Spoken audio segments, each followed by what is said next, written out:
Hello folks, welcome back to the channel. Thank you very much for joining me once again. You are always most welcome. Well, we're still having a little look at what's your favourite model. I think I said in the original broadcasting what's your best model, but it's not really best because the trouble is then you're almost put into your own mind and others. You're comparing how good a job you've done. It's not really about that. I was reminded of this fact by a couple of people who responded, and many of you have responded in the comments, and some of you have written some really long and really interesting responses about your own experiences, which models have really sort of stimulated you at different ages as well. Favourite models from yesteryear, perhaps your first models. Quite a few of you mentioned first models, which is always amusing and entertaining because you always think back and thought, yeah, you know, I used to make these, whoops, that's not my guys ever. I used to make these Matchbox kits, and I didn't even used to paint them, of course, and I got some armour here. It's the T-34 tank, complete with a diorama. Diorama?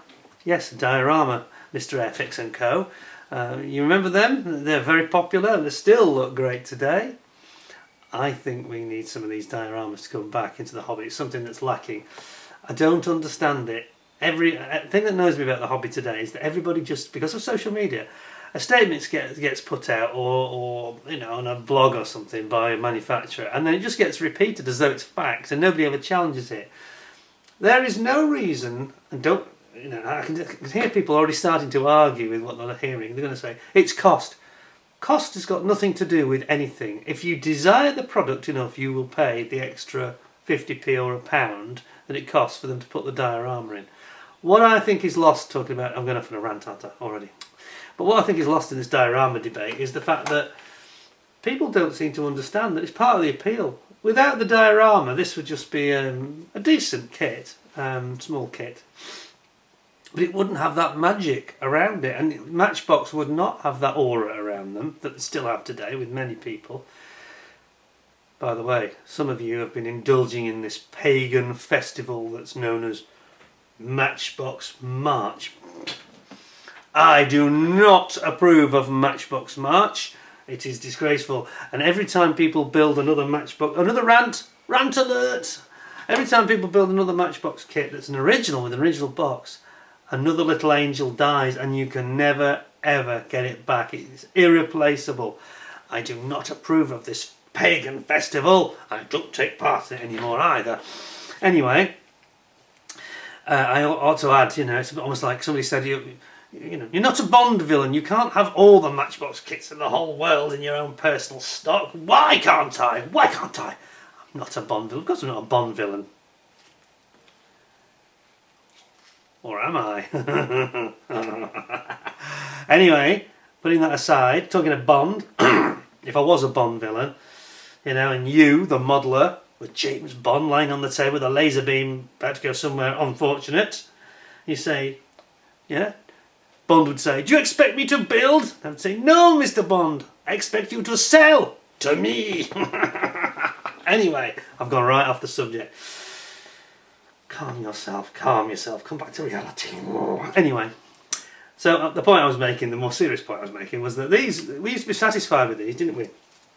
Let's not use the word best in this debate. Let's talk about favourite models. Why is something a favourite model? Because a lot of the favourites you've named, and I'm gonna get into this theme today. A lot of the favourites you've named are not the most perfect models you've ever built. They're not the newest models. They're not the best kits, but they're favourites, and they are things that really still today give you that warm, fuzzy, glowing feeling inside, and perhaps reminds you of your childhood. I mean, you know, look at this one. We've got here the little Soviet soldier with his, what is it, the PPS H-41 machine gun that they used to have, the little one with the little drum. Looks like a Russian version of the Thompson, wasn't it? Soviet version of the Thompson. And this is crashing through a fence, and you can see I've done a little bit. I haven't done much with the diorama. I haven't done much with any of it really, but I have, you know, done the snow, the tracks from the T-34 in the snow, that sort of dirty pinky snow that you get when the mud mixes with the snow. And you know, if I took that back, I haven't done much with it at all in terms of finishing. It's nothing splendid, but it's just very pleasurable, and it looks great in my cabinet with all the other Matchboxes. that were saved from Matchbox March. Oh, but they weren't saved, were they? They were built. Oops. Anyway, never mind. I must not mention that again. Enough of your pagan festivals. So we were happy with these things. We were very happy to have a little kit like that wasn't expensive. People were satisfied with it. And going back to this comment that has really triggered this whole debate discussion that I've decided to do a few videos on. Don't feel you've got to be the best. No, just have fun. Look at that. What's wrong with that? Anyway, I'm going to show you variety today. I'm going to show you some really excellent builds and some good builds, but not so fantastic. The older ones that I've got. And something else. Now then, many of you will have seen this before, but this is my Tiger 1. Can't beat a tiger, can you?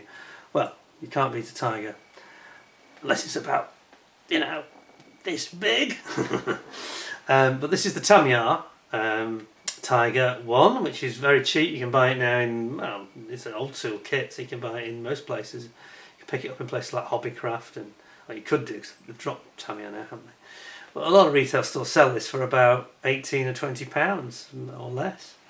And it's actually a very good kit. Now, I did enhance it a little bit. Obviously, I've got these figures all over it. I've even got a cat here, modelled on our former cat, would you believe, sitting on the roof. I'm just going to zoom in a bit more for this. Yeah, a little bit of a better image. We've got the chap who looks awfully like Mr. Spock here, which we've talked about this, I think, before Christmas. People often say, wow, he looks like Spock. If he had pointy ears, it would be he. He does look a bit like him. He's got a look of Leonard Nimoy about him, this chap. And we have to be careful, because obviously he did appear in Star Trek once as a German. But yes, he's doing a bit of learning. Now that's a figure that's from, I think it's the Dragon Panzer Aces, Normandy Panzer Aces, I think that's the one. And actually that's a nice little kit of figures, of which many you see here, including the Michael Wittmann figure. Just put him back there. But this is a really nice kit, and I was just talking about the Tamiya, old school, old tool. If you look closely, you'll see that I actually have got some Zimmerit on this. And this is actually done with the Tamiya aftermarket Zimmerit kit. You make that out where it's got the 222 and it's on the front mantlet and the glasses and all the rest of it. Now, it's come out really looking rather good.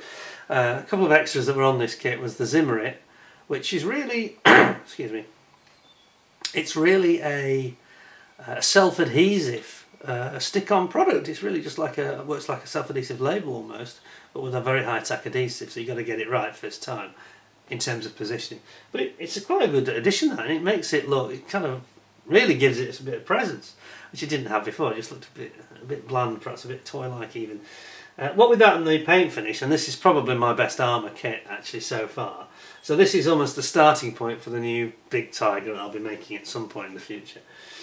And you can see that it's not the greatest Tiger you've ever seen, but it's quite a decent one.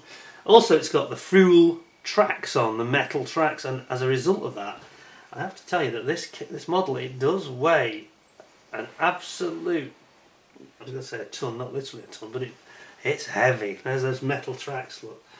See those? Yeah. And they give it that sort of correct sag look, and yeah, it works a treat. Anyway, that's the Tiger from Tamiya, so I thought we'd look at that as one of my, that's definitely my favourite armour kit, if I'm honest. And I've got my Matchbox, but I've got some others as well. I've got some, we've got the, you've been looking at in the background, I'm sure. And this is it's the Tamiya stroke Ashoka. This is obviously the Sherman Firefly. I'm just trying to get it right to the centre of the image, with a commander, a captain on the top there, who I think looks suspiciously like a rather troublesome royal prince of a certain family based in the UK. But anyway, we won't get into that too much. Now this I didn't go to town on so much in terms of finishing, although I never really go to town that much anyway.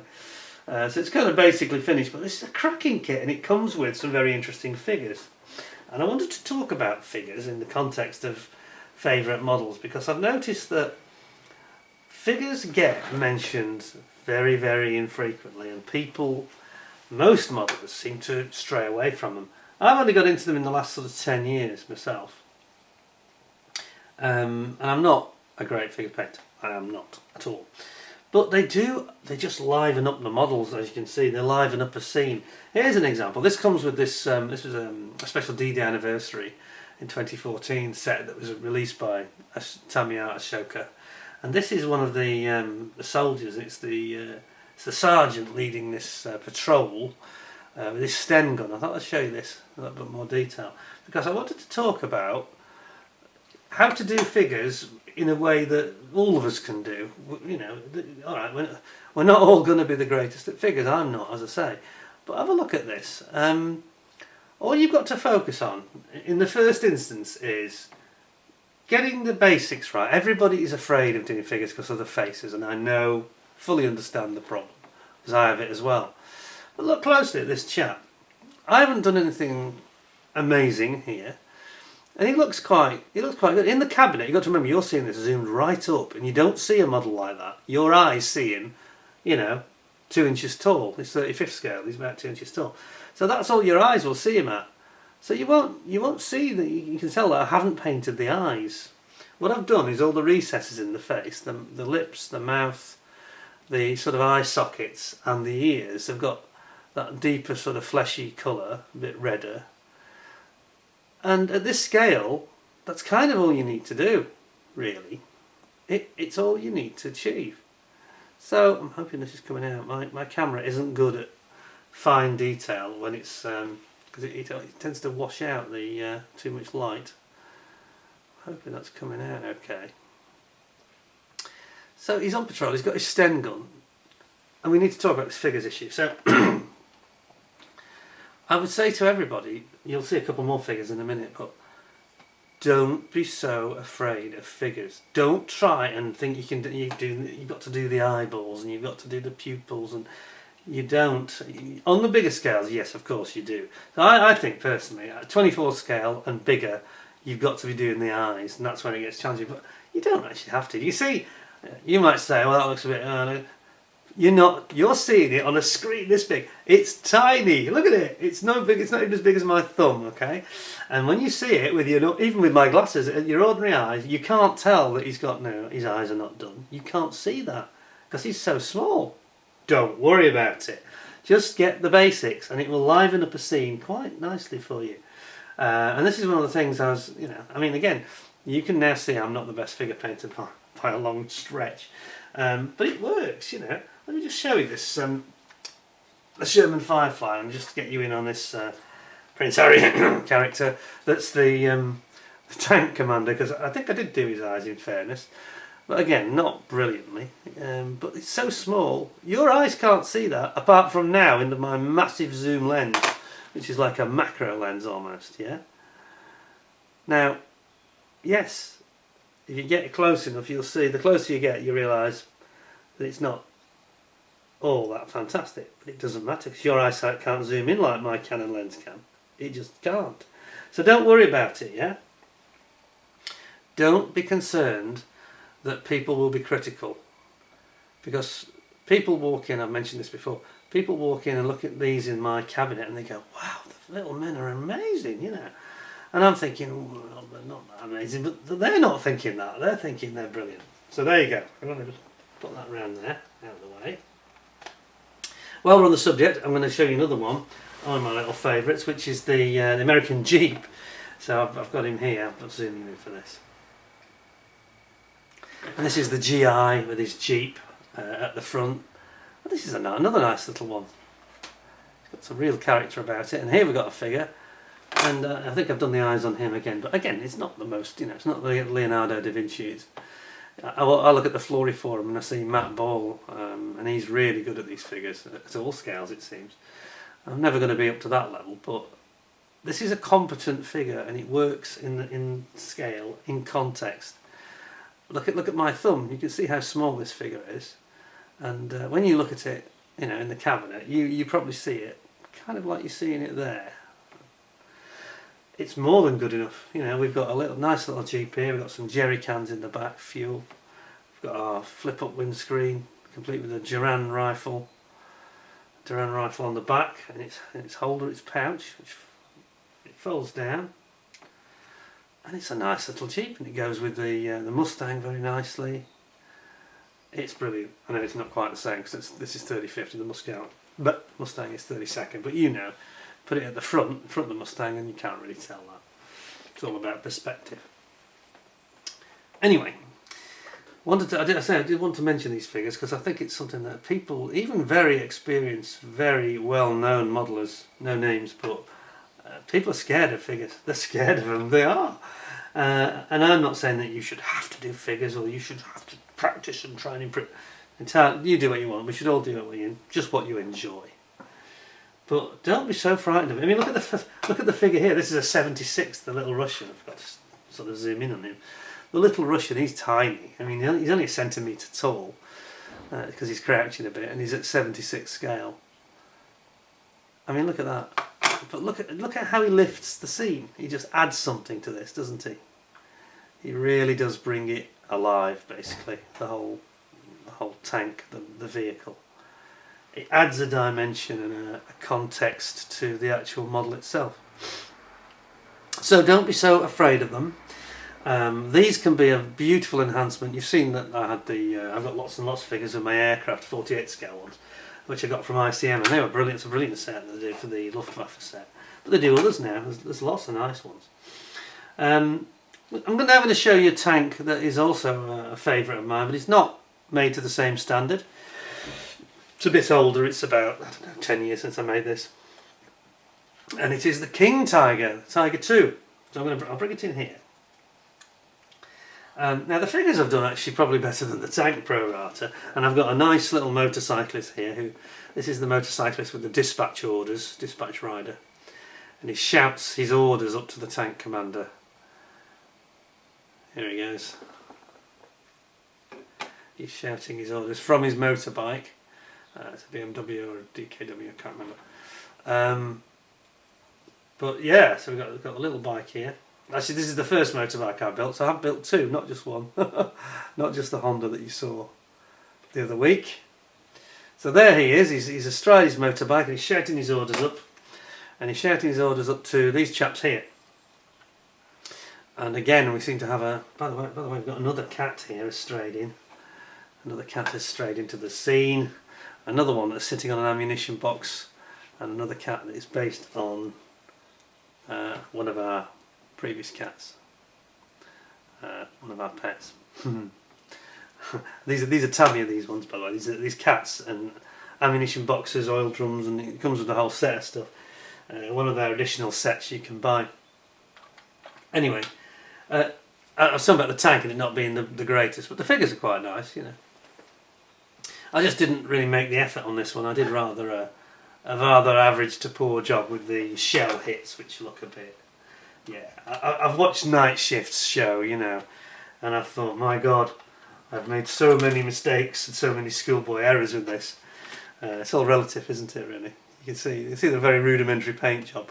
But it's still one of my favourites. It's got a lot of presence in the cabinet, and it looks the business. You can see at the back it's got, you can see inside the rear of the turret here, you can see there are shells in the racks there, just about make them out there, yeah. And as I say, we have these figures which are, again, liven it up, give it some context. It's the Ardennes set, King Tiger Ardennes set, I think it's called, the Tamiya product. So I'm going to pop that down there. This one doesn't have any heavy tracks on it, so it's actually relatively light. Put our jerry can there, make sure the cat's okay. There we go. And then, so we've got the Jeep over there. And then finally, in the tanks, we've got the ICM T-34-76, which is another nice kit. And again, I didn't go mad with the weathering on this, but I think it's decent. It's decent. It's not great. It's not going to win a competition, but it's nice. And it's got a little bit of that scuffing. You can see some of the old camo coming through. It's got its winter camo on. We can also see evidence of where there's been boots with snow on. Muddy boots have been on it during the snow. A little bit of weather at the back. Again, it's not my best work, but I'm quite proud of this because it looks like a nice T-34. Perhaps I should have done a bit more around the wheels. It's an odd one, the T34 though, because it has these rubber wheeled road wheels at the front and the rear, and then the middle ones have got no rubber sort of gripper around them, which is very odd. I didn't know that when I was younger actually. It's something I only discovered when I sort of came to build the kit. But it's yes, it's got quite a bit of presence, this one, and it's a subject I haven't done before. World War II Soviet tank, you know. So there we go. So that's 2 T-34s you've seen today, which is good. So again, you've just seen a couple of tanks that you can probably think, it's not that good. It's all relative though, you know. This was done, say, this was 10 years ago, and the King Tiger was done, whereas the Tiger 1 was done about 4 or 5 years ago. And you can see that my skills have developed, and it's the same with all of us, I'm sure. So don't judge yourself too harshly. Don't let others judge you too harshly. You know, you can only build model kits with the skill you have at the time you build them, and that's why as we get older we should get better and better and better, and then we hit the peak, and because your eyesight starts to go, of course. But you know, with the modern glasses, I mean, I don't wear these glasses generally. These are my regular glasses for normal, you know, work. I can even drive in these. But for modelling, I think you've already seen, I've got a big pair of the Zoomium ones, which have gone, I don't know where they are at the moment. And then I've got the Optivisor just over behind my shoulder there, you can see. So you can get around it like that, that's not a problem. But I say, this is obviously armour I'm showing here today, but I'm going to show you something else in a second. The point of the thing for you to consider is, don't look at my work or anybody's work, and there's many, many better than me, as we know. Don't look at that and think, I can't do it. It doesn't matter. It doesn't matter. Look at the little Matchbox one. It's brilliant. People have been building those Matchbox March, the pagan festival, which I hate. But some of the work that people have done, I mean, even the ones where people can't help themselves, most people build them to a kind of a modern standard, and of course they look great, you know. And some of them do all sorts. I mean, Clive has done his meshes smear. There's so many people, I can't give call outs to everybody, but so many of these kits recently have been done where you think, I can't be a Matchbox, it's too good. The workmanship and the way it's finished, the way it looks, it doesn't look like the same kit. So it was a waste of Matchbox, then you could have left it in 3 colours, couldn't you? You'll all pay for this one day. But the point being, it brings pleasure to people, and you don't, you know, it's not a competition. I've got that Corsair, Matchbox A7 Corsair, and it's in its original colours, 3 colours, you know. And I just deliberately did that because I thought I want it to look like it did in 1975, you know. Showing me age there. But there you go. So have a think about it. You know, I'm sure you've got them all on. You'll all have this on your shelf. You'll have different grades and standards of build. Doesn't matter. Many of those that are the lower standard are your favourites. I mentioned my father's Strike Master. I'm not going to show that, but that's a lower standard of build as well. But it still occupies pride of place in my cabinet.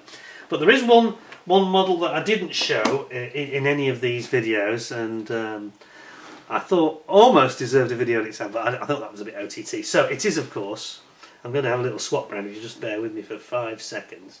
So we need to just move these things around a little bit. And it's the Spitfire Mark 9, and I wanted to talk about Spitfire particularly in the context of this new release from Kotare, which of course I've done the review on already a couple of weeks ago now. So let's move this into frame. So this is the Mark 9 from Tamiya. Now, I know one person that's building this right at the moment, and he's having a whale of a time. Of course he will do, because it's such a fantastic kit. I'm going to just turn it around a little bit. There we go, there we are. And then get that in the frame a bit better, there we are. So, I've even got the engine panels on today for you. Normally have it displayed without the panels. Now here's the thing.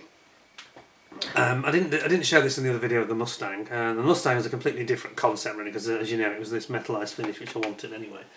This is more of a proper traditional build from me.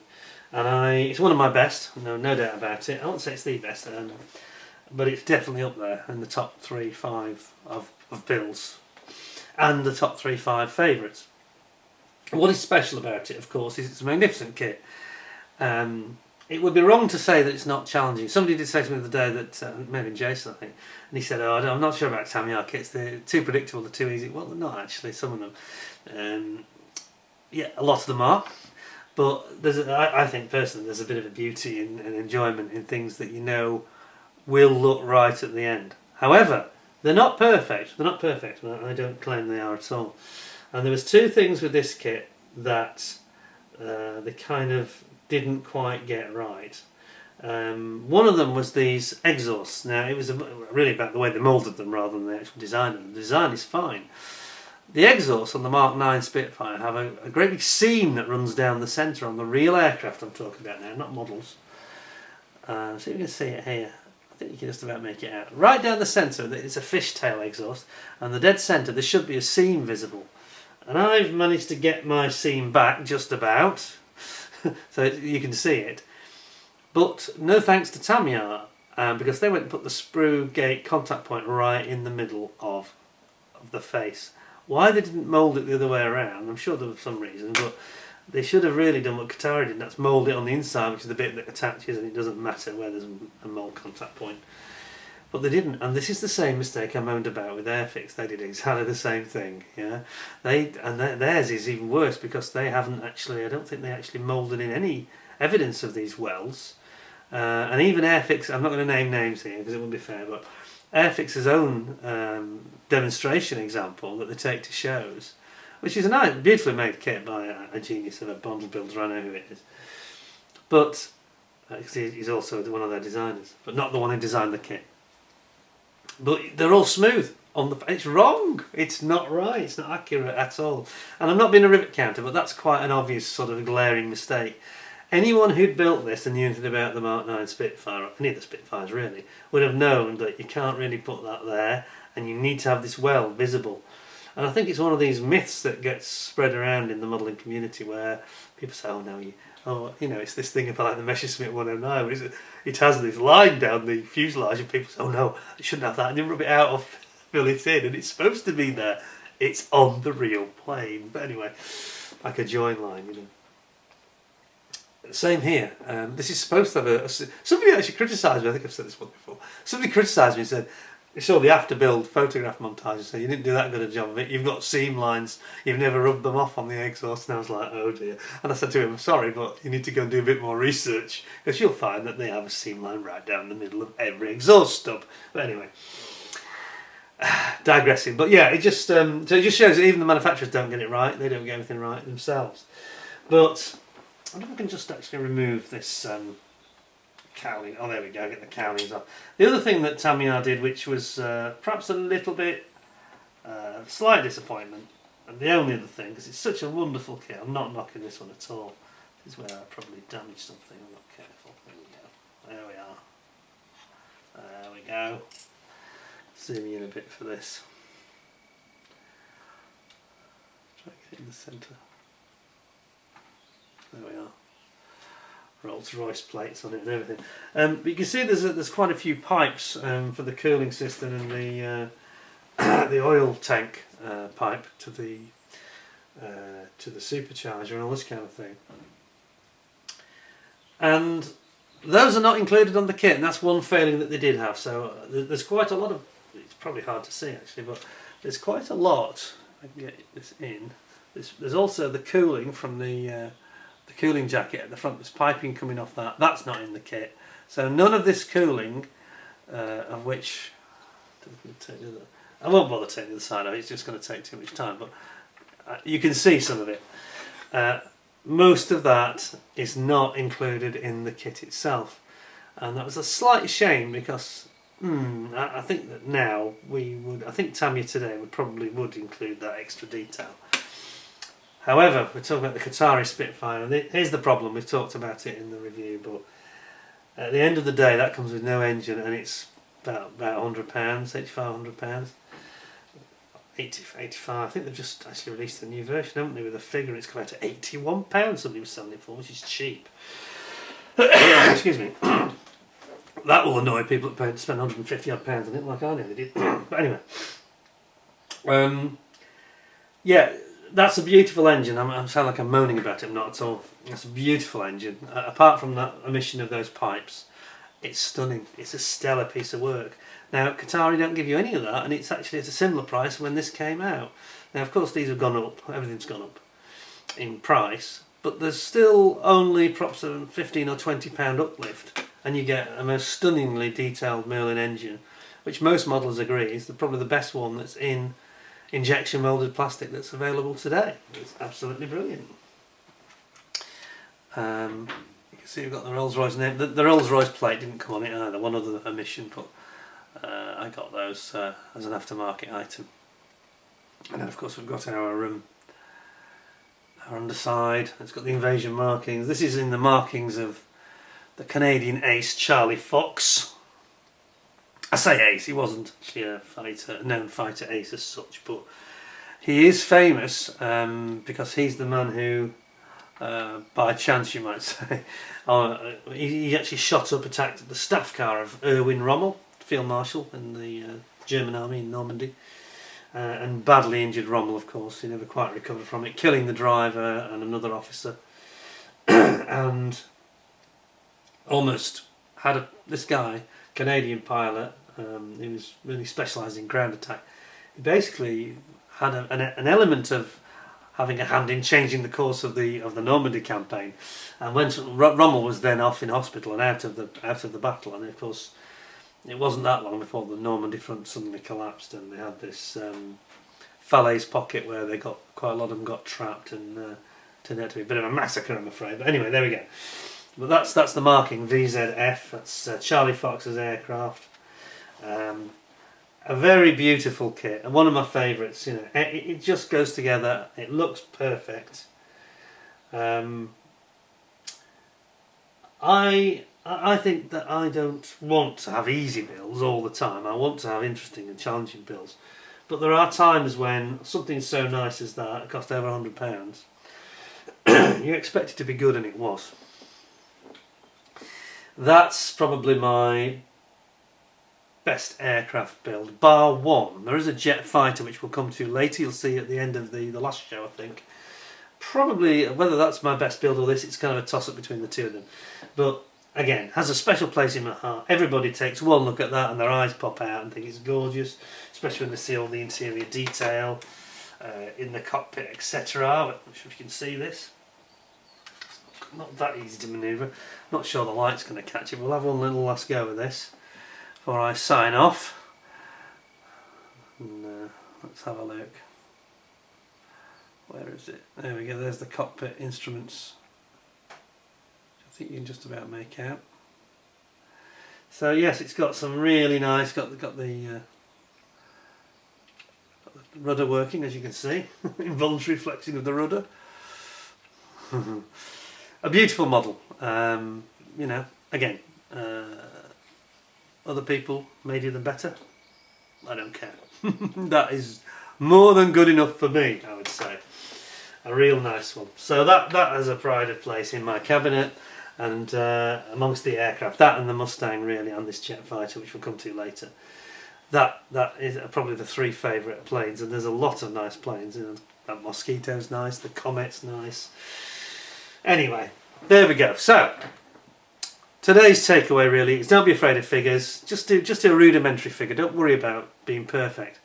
From a distance, you know, the 2 foot rule, they'll look great. 1/35 or smaller, not a problem. Not a problem. Don't worry about it too much. I worry more probably about their insignias and things, and the German crosses, and you know, the motifs on the cap and things like that, and regimental insignia, because that's the thing that catches people's eye. So I think that's what you should maybe consider.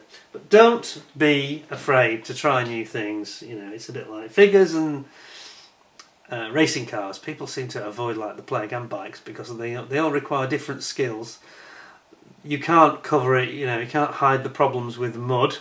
You can't slap on some weathering and say it looks great, you know. With some of those subjects you have to get it right, you know, and it requires a different skill set. And it's not for everybody, I fully understand that. I'm not telling people what they should or shouldn't do, we should just all enjoy it. But don't let people judge you. Don't judge yourself. Don't judge yourself. You know, I've got a variety here of quality. We've got some absolutely knockout quality and some sort of average quality. But there's nothing that I would throw in the bin here and think, oh no, it's not that great, I'm going to bin it. No, none of them. These have all got pride of place in my cabinet. I enjoy looking at all of them, and with all the figures, you know. I mean, I've got a whole squad of German figures with all these Panzer Schrecks and Panzer Faust. Sorry, Panzer Faust, not Panzer Schreck. Panzer Schreck's like the bazooka type thing. Panzer Faust carrying machine guns, and you've seen some of these, I'm sure, before the Christmas video when I had the cabinet open. Don't you know? You can't build Rome in a day. Just do 1 or 2 figures. Just get yourself a pack of figures of 6, and just experiment with them a little bit. But just don't worry too much about the faces. Make sure they've got pink ears, pink lips, and perhaps a bit of pink in the recesses of the eyes. And don't worry about eyeballs. Forget about all that, because you just go down a rabbit hole and get stressed with it. Nobody needs that. It should be fun. But you'd be amazed at the results, especially at the right distance. When you're modelling, you think, oh, you got your Optivisors. This is the problem. I've got to mention this. We're all using these. I'm talking about advising you to use Optivisors and big glasses. The problem is, when you're seeing everything at this big, a bit like you do on this camera, that's not the way that everybody else sees it. They'll never see that. They see it there. So always, when you're painting it, take off your Optivisor, hold it literally at arm's length, literally, and look at it. And I think you'll find, forget what you know, just look at it and say, does that look okay? Yes, it does, is going to be the answer in 9 out of 10 cases, I promise you. Once you've done it right. But you see what I'm saying? I mean, I get wound up when I do these videos, and I look at them and I think, oh no, people can see that that's not perfect. Oh no, there's a bit missing, or the paint scuffed off, or that doesn't quite look as realistic now. Bear in mind when you're watching these videos, and anyone's videos, Spencer Pollard said recently, he was on a modelling chat, and he said, nobody has got zoom eyes, or words to that effect. He said nobody can zoom in with their eyes. He said they see it 2-3 feet away at best. He said, and if it looks good at 2 or 3 feet, you've done a great job, and that's all you have to worry about. So there you go, that's from the man himself. So I would say to you, you know, nobody sees a close-up of your model. They just cannot see that. Anybody walking into your house, or even at an exhibition, you know, at Telford, sometimes I say, you know, I've heard me say, oh God, you know, these are just unbelievable, and many of the work there is unbelievable. But again, you're still seeing it from 2 or 3 feet away. You're very rarely getting, you know, you're putting up your Optivisors. You're not putting your Optivisors on at Telford, are you? Going in like this. You're not. You're not. So think of it in context. It has to be good at 2 to 3 feet, and if it is, you've made a great model. That's all you have to worry about. Anyway, more soon. I think we've got 1 more episode to come. Is it 1 or 2? No, 1 more. I think you'll find that interesting. Another bit of variety for you. Hope you found this quite entertaining and thought-provoking. I think at the end of the day, everyone needs to just relax and enjoy the modelling. I have had a couple of comments that have been extremely unpleasant ones, by the way, but they are from people that clearly don't make models, so I just deal with those appropriately. We don't worry about those. There's always one in the world, I'm afraid. But it's amazing to me the feedback I've been getting from some of you, most of you in fact, who have just, anybody that's commented, the reasons are the interesting thing, why certain models are favourites, you know. One of them was building with their dad, one of them was it was their first kit, which is a popular theme, and one of them was, you know, other emotional attachments to do with family and friends and things like that. It's amazing. There's no reason not to have a model that's not 100% perfect. Yeah, have the models that bring you pleasure. It's as simple as that. There's your takeaway for the day. Anyway, thank you for joining me. I hope you enjoyed today's show. Please give me a thumbs up. Give me 10 out of 10. And I say we'll have another show to round off. I hope you enjoyed that one as well. Probably be a bit short on this because I'm covering quite a lot of subjects today, so it's a longer one. I did originally shoot this video, and it was about 9 minutes, and I thought it just felt like nothing. So I thought actually, and it wasn't the same models, and I thought actually no, I haven't done it well enough. So I reshot it, and I'm glad I have now because I think this is far better. I think you'll probably enjoy this one. Hope to see you again soon. In the meantime, folks, thanks for joining me. Take care of yourselves, and bye for now.